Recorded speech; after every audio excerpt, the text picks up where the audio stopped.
그런데 수원이 비록 슈퍼매치에서는 지긴 했지만 그래도 K리그 클래식 32라운드 전남과의 경기에서는 또 승리를 거뒀잖아요. 그런 면에서 봤을 때는 그래도 좀 저력이 있는 팀이다라고 생각이 들어요. 그렇죠. 이제 그 전남과 수원과의 경기는 전남한테도 너무 중요한 경기였고 수원한테도 굉장히 중요한 경기였었는데 결국에는 이제 어떤 팀이 좀 더 집중력이 있게 경기를 치를 수 있느냐 이 문제였던 것 같아요. 근데 결과적으로는 이 상황에서 훨씬 문전 앞에서의 집중력이 굉장히 높았던 수원이 결국 전남을 패배를 만들면서 카이오 선수가 다시 서울과의 경기에서는 좀 아쉬운 찬스를 많이 놓쳤었지만 이날 경기에서는 득점을 이제 만들어내면서 결국 수원의 승리를 좀 만들었습니다. 첫 번째 골도 상당히 감각적인 골이었죠. 네.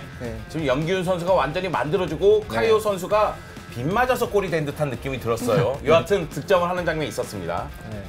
그 권창훈 선수도 이제 골을 넣었었는데 전남 입장에서는 이 경기를 잡아야 그래도 이제 상위 스플릿으로 갈 수 있는 좀 희망을 잡을 수 있었던 경기였고 수원 입장에서는 서울과의 경기에서 너무 충격적인 패배를 당했기 때문에 그걸 극복하기 위한 좀 승리가 필요했었는데 수원이 확실히 강팀입니다. 마무리 지어야 될 때 마무리를 확실하게 지어주면 승리를 가져올 수 있었습니다. 네. 그리고 또 이날 경기에서는요. 수원의 염기훈 선수가 K리그에 또 새로운 역사를 썼다면서요. 네. 염기훈 선수가 카이오 선수의 골을 도와주면서 68번째 도움을 기록하게 됐습니다. K리그 233경기에서 68번째 도움을 기록하게 됐는데요. 이 68번째 도움은 최다 도움 타이 기록이죠. 전 TBS 해설위원이자 올림픽 대표팀 감독인 신태용 감독이 보유하고 있는 68개의 도움 기록과 타이를 이루게 됐습니다. 3위는 애니교인데 66개인데 이미 K리그를 떠났으니까요. 이동국이 이제 쫓아오고 있는데요. 이동국과 몰리나가 65개를 기록하고 있는데 일단은 염기훈 선수가 워낙에 시즌당 10개 이상의 도움을 기록하고 있으니까요. 계속해서 최다 도움 기록을 다시 쓸 걸로 보이고요. 그 염기훈 선수 스스로도 기록을 세운 다음에 누구도 쫓아오지 못할 만큼의 기록을 세우고 싶다.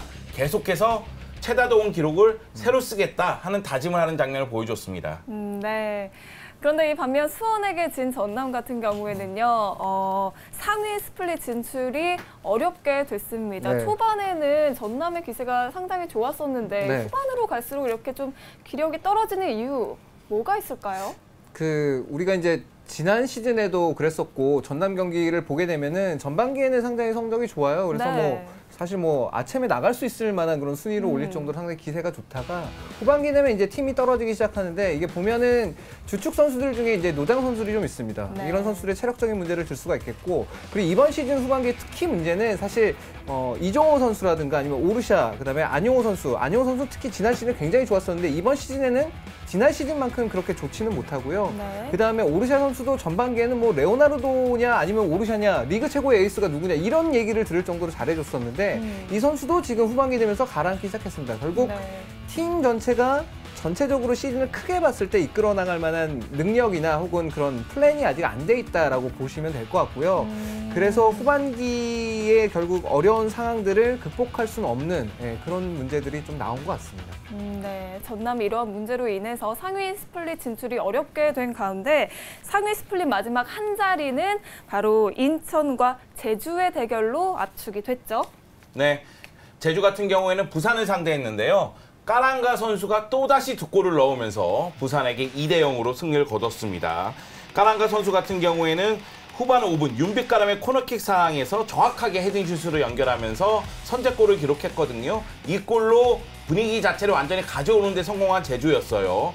물론 부산도 간헐적으로 공격을 시도했지만은 위력적인 장면에서 정확도가 좀 떨어지는 장면이 나왔고요. 그런 상태에서 까랑가 선수가 또다시 후반 10분에 송진영의 패스를 받아서 골키퍼가 나오는 것을 보고 재치있게 오른발 슈팅으로 오늘 이 경기에서는 멀티골을 기록하게 됐습니다. 까랑가 선수가 최근 4경기에서 5골을 넣을 정도로 정말 폭발하고 있습니다. 네.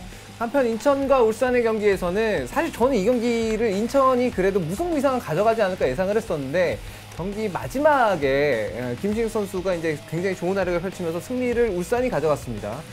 이 경기에서는 사실 인천도 기회가 없었던 것은 아니었고요. 근데 이 첫 번째 득점 자체가 사실 울산에게는 좀 운이 많이 따랐던 그런 상황이었습니다. 구본상 선수가 사실 이제 그 크로스라는 것이 이제 골로 연결이 됐고요. 그다음에 케빈 선수가 동점골을 넣을 때만 하더라도 인천이 역시 저력이 있는 팀이다. 이 팀이 그냥 이렇게 무너지는 팀은 아니겠구나 하는 예상이 좀 있었는데 마지막에 집중력, 그러니까 인천 입장에서는 사실 패배만 하지 않으면 그래도 이제 상위 스플릿 가는데 괜찮은 그런 장면이었었거든요. 근데 경기 종료 직전에 이 김신욱 선수의 높이를 당해내지는 못하고 결국 이제 실점을 하면서 인천이 결국 패배를 하고 말았습니다. 네, 김신욱과 코바 선수로 인해서 지금 울산이 좋은 활약을 보여주고 있는 것 같은데요. 앞으로도 계속해서 행보를 지켜보도록 하겠습니다. 한편 K리그 클래식 32라운드 경기에서는요. 상위 스플릿행이 확정된 전북과 포항이 하위 스플릿 확정팀인 광주와 대전을 상대로도 승리를 챙겼죠. 네, 먼저 이제 전북 같은 경우는 광주와 이제 경기를 가졌습니다. 네. 그 전북 입장에서는 지난주에 이제 아시챔에서 이제 탈락한 것을 그 후유증을 어떻게 극복할 것인가가 좀 굉장히 좀 관심거리였었는데 주말 경기에서 이제 대전을 잡았고 그다음에 광주와의 경기에서도 승리를 잡아내면서 뭔가 분위기를 좀 만들어가고 있습니다.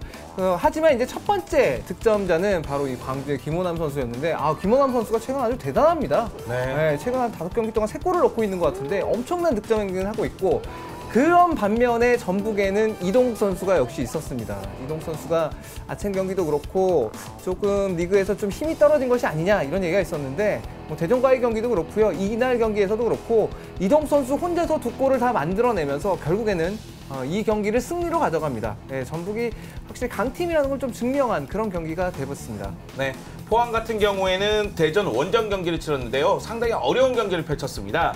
하지만은 김승대 선수가 골을 넣으면서 1대 0으로 승리를 거뒀죠. 그러면서 이제 포항이 11경기 무패를 기록하면서 상세를 이어가게 됐는데요. 여전히 포항은 득점력의 문제를 드러내고 있습니다.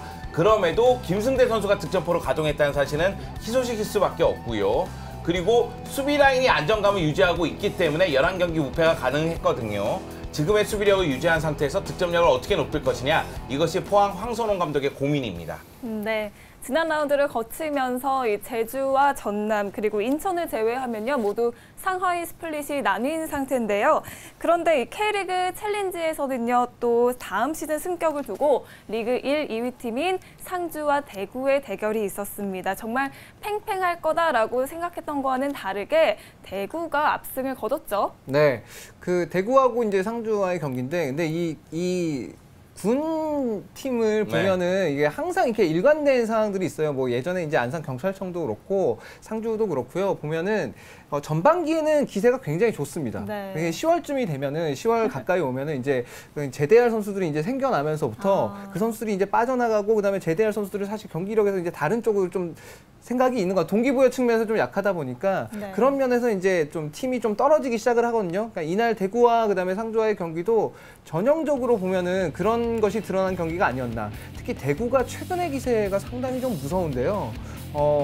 대구가 처음에 이제 강등당했을 때 그리고 초반 상황을 봤을 때는 과연 다시 올라올 수 있겠나, 올라오는데 시간이 좀 걸리지 않겠나 그런 예상이 있었는데 그러한 예상들을 모두 다 깨버리고서 지금 이 조나탄 선수가 최근에 활약이 굉장히 좋습니다. 그래서 최근에 보면 아드리안 선수도 그렇고요, 조나탄 선수도 그렇고 사실 2부 리그, 챌린지 리그에서 활약했던 선수들이 지금 클래식 리그로 올라와서도 좋은 활약을 펼치고 있는 상황들이 많은데 전 그래서 대구에 있는 선수들도 다음 시즌에 만약에 이제 1부 리그에서 볼 수가 있다면 어떤 활약을 펼칠지 벌써부터 기대가 될 정도로 굉장히 좋은 경기를 펼쳤습니다. 조나탄 선수가 대구의 호날두예요. 네. 생김새가 좀 비슷합니다. 느낌도 비슷하고. 근데 최근에 2경기에서 5골이니까요. 말 그대로 미친 득점력을 보여주고 있는데 사실 시즌 초반에 조광래 사장을 만난 적이 있어요. 대구의 조광래 사장이 3백에 대한 조직력을 완전히 갖춰놨는데 주축 선수들이 부상이라서 힘을 발휘하지 못하는 것 같다 이런 얘기를 했었는데 지금 부상 선수가 돌아오고 공격수가 터지니까 말 그대로 파죽지세의 모습을 보여주고 있거든요. 네. 대구의 이 후반기 막판 일정도 한번 지켜보는 재미가 있을 것 같습니다. 네, 지난 시즌에는 아드리아노 선수가 팀의 승격과 함께 득점왕을 차지했는데요. 올해는 이 대구의 조나탄이 그 역할을 할 수 있을지 행보를 지켜보도록 하겠습니다.